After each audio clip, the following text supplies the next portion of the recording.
आज हम लेकर आए हैं उत्तराखंड के दिन भर की बड़ी खबरें। उत्तराखंड में कोरोना मरीजों की संख्या लगातार बढ़ती जा रही है। मामला 10,021 पहुंच गया है, वहीं 134 लोगों की मौत हो गई है। उत्तराखंड कोरोना ट्रैकर, कुल आंकड़े 10,021 स्वस्थ 6,340 एक्टिव 3,547 मौतें 134। अब उत्तराखंड के विभिन्न जिलों की बात करें तो देहरादून 2,072, नैनीताल 1,532, टिहरी गढ़वाल 598, हरिद्वार 2,289, उधम सिंह नगर 1,833, पौड़ी गढ़वाल 276, अल्मोड़ा 328, बागेश्वर 165, चमोली 119, पिथौरागढ़ 203, रुद्रप्रयाग 102, उत्तरकाशी 350, चंपावत 100। रूस ने बनाई कोरोना की वैक्सीन, पुतिन की बेटी को लगा पहला टीका। रूस के राष्ट्रपति व्लादिमीर पुतिन ने कोरोना वायरस की पहली वैक्सीन बना लेने का दावा किया है। उनका कहना है कि अब तक के परीक्षणों में टीकों के परिणाम संतोषजनक पाए गए हैं। पुतिन ने कहा है कि टीका आवश्यक परीक्षणों से होकर गुजरा है। उनकी 2 बेटियों में से एक को वैक्सीन का शॉट मिला है और वह काफी अच्छा महसूस कर रही है। रूसी अधिकारियों का कहना है कि चिकित्सा कर्मियों समेत सभी फ्रंटलाइन वर्कर्स पर टीका लगाया जाएगा। रूस कोरोना वायरस की वैक्सीन पंजीकृत करने वाला पहला देश है। हालांकि देश और विदेश के कई वैज्ञानिकों ने संदेह जताया है। चरण 3 के परीक्षणों से पहले वैक्सीन को पंजीकृत करने के निर्णय पर सवाल उठाया है। वहीं उत्तराखंड में बढ़ रहा कोरोना सैंपल का बैकलॉग, स्वास्थ्य सचिव ने कही ये बात। उत्तराखंड राज्य में दिन प्रतिदिन कोरोना संक्रमण मरीजों की संख्या बढ़ती जा रही है। जहां एक और लगातार बढ़ रहे कोरोना संक्रमित मरीजों की संख्या ने राज्य सरकार की नींद उड़ा रखी है, तो वहीं अब बैकलॉग को कम करने में भी स्वास्थ्य महकमा जुटा हुआ है। उत्तराखंड में कोरोना मरीजों का आंकड़ा 10,000 के पार पहुंच गया है। प्रदेश में कोरोना के कुल केस 10,021 हो गए हैं। इसी के साथ ही कोरोना संक्रमण से मरने वालों की संख्या 134 तक पहुँच गई है। वहीं बैकलॉग 10,630 तक पहुँच गया है। भगवान श्री कृष्ण की लीलाओं के साक्षी रहे हैं ये वृक्ष, कृष्ण वाटिका में करे दीदार। उत्तराखंड वानिकी अनुसंधान संस्थान हल्द्वानी ने कृष्ण वाटिका तैयार की है, जिसमें भगवान श्री कृष्ण की लीलाओं के साक्षी रहे पेड़ों को संरक्षित किया जा रहा है। कृष्ण वाटिका में मुख्य रूप से कृष्णवट, वैजयंती, कदम्ब और मौलश्री के पेड़ों को संरक्षित किया गया है। लगातार बारिश से खतरे के निशान पर पहुंची नदियां, मलबा आने से घरों को नुकसान। तस्वीरें। उत्तराखंड के पहाड़ी क्षेत्रों में लगातार हो रही बारिश के बाद नदियों का जलस्तर बढ़ने लगा है। नदियां खतरे के निशान पर पहुंच गई हैं। हरिद्वार, ऋषिकेश में गंगा और श्रीनगर में अलकनंदा खतरे के निशान पर पहुंच गई है। वहीं बागेश्वर में कई जगह मलबा आने पर घरों में नुकसान भी हुआ है। अब गंभीर स्थिति में मिल सकेगा तत्काल इलाज, ऋषिकेश एम्स में एयर एम्बुलेंस का शुभारंभ। उत्तराखंड के दूरस्थ इलाकों में लोगों को बेहतर इलाज देने के लिए एम्स ऋषिकेश ने एयर एम्बुलेंस की शुरुआत की है। मुख्यमंत्री ने आज एम्स ऋषिकेश पहुंचकर एम्बुलेंस सेवा का शुभारंभ किया। महाकुंभ 2021, म्यूजिकल शौचालय का होगा इस्तेमाल, अभी चल रहा विचार। साल 2021 में होने वाले कुंभ मेले के लिए मेला प्रशासन तैयारियों में जुट गया है। दिल्ली से आई एक कंपनी ने मेलाधिकारी दीपक रावत को मोबाइल शौचालय का डेमो दिया। यह मोबाइल शौचालय म्यूजिक सिस्टम से भी लैस है। वहीं रुद्रप्रयाग में केदारनाथ हाईवे 3 दिनों से बंद, गुप्तकाशी कालीमठ मोटरमार्ग पर बादल फटा। भारी बारिश की वजह से उत्तराखंड में जनजीवन पूरी अस्त व्यस्त हो चुका है। कहीं पर बादल फटने की घटना सामने आ रही है, तो कहीं पर भूस्खलन की वजह से हाईवे बंद पड़े हैं।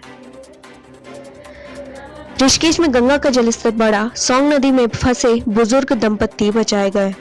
ऋषिकेश की सौंग नदी के बीच में गाय चराने गए बुजुर्ग दंपत्ति पानी की तेज धार में फंस गए। बुजुर्ग दंपत्ति को नदी में फंसा देख स्थानीय युवाओं ने मोर्चा संभाला और उन्हें सकुशल नदी की तेज धार से बचाकर किनारे लाए। वहीं ऋषिकेश में गंगा खतरे के निशान से कुछ ही सेंटीमीटर नीचे बह रही है, जिसके चलते पुलिस लगातार नदी किनारे रहने वाले लोगों को सावधान कर रही है। देश के 350 जिलों में बनेंगे 1 लाख आपदा मित्र, उत्तराखंड के 2 मैदानी जिले भी शामिल। प्रदेश के 2 जिले आपदा मित्र के लिए चुने गए हैं, जिसमें राज्य सरकार की तरफ से युवा मंगल दलों एवं महिला मंगल दलों को आपदा की स्थिति से निपटने के लिए राहत एवं बचाव कार्य के लिए प्रशिक्षण दिया जा रहा है। पैतृक संपत्ति पर बेटी का भी होगा समान अधिकार, सुप्रीम कोर्ट। अब लड़कियों को भी अपने पिता की संपत्ति में बराबरी का अधिकार मिलेगा। सुप्रीम कोर्ट ने बड़ा फैसला सुनाते हुए कहा है कि यदि पिता की मृत्यु हिंदू उत्तराधिकारी संशोधन कानून 2005 से पहले भी हुई है, तो भी बेटी को बराबर का हक मिलेगा। उत्तराखंड से बड़ी खबर, 10,000 फीट की ऊंचाई पर भूस्खलन, इस शहर पर मंडराया खतरा। पिथौरागढ़ जिले में इस बार कुदरत का कहर कुछ ज्यादा ही बरफ रहा है। पूरा पिथौरागढ़ जिला आपदा की जद में है। खासकर धारचूला विधानसभा क्षेत्र के कई इलाकों में भारी बारिश और बादल फटने की घटनाओं ने भारी तबाही मचाई है। कई लोगों की जानें चली गई हैं, कई लोग घर से तबाह हो गए हैं। लोग टेंटों में रहने को मजबूर हैं। सोमवार की रात को भी बारिश ने फिर तबाही मचाई। मीडिया रिपोर्ट के अनुसार भारी बारिश के कारण मुनस्यारी के सबसे ऊंचाई वाली जगह खलिया टॉप में 10,000 फीट की ऊंचाई पर भूस्खलन हुआ, जिसके चलते कुमाऊं मंडल विकास निगम का पर्यटन आवास गृह पूरी तरह से क्षतिग्रस्त हो गया।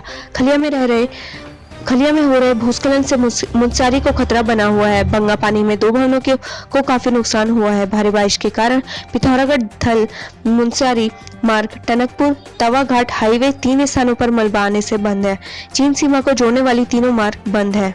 उत्तराखंड मौसम अपडेट। अगले 3 लगातार 7 जिलों में भारी बारिश का अलर्ट, आकाशीय बिजली का भी खतरा।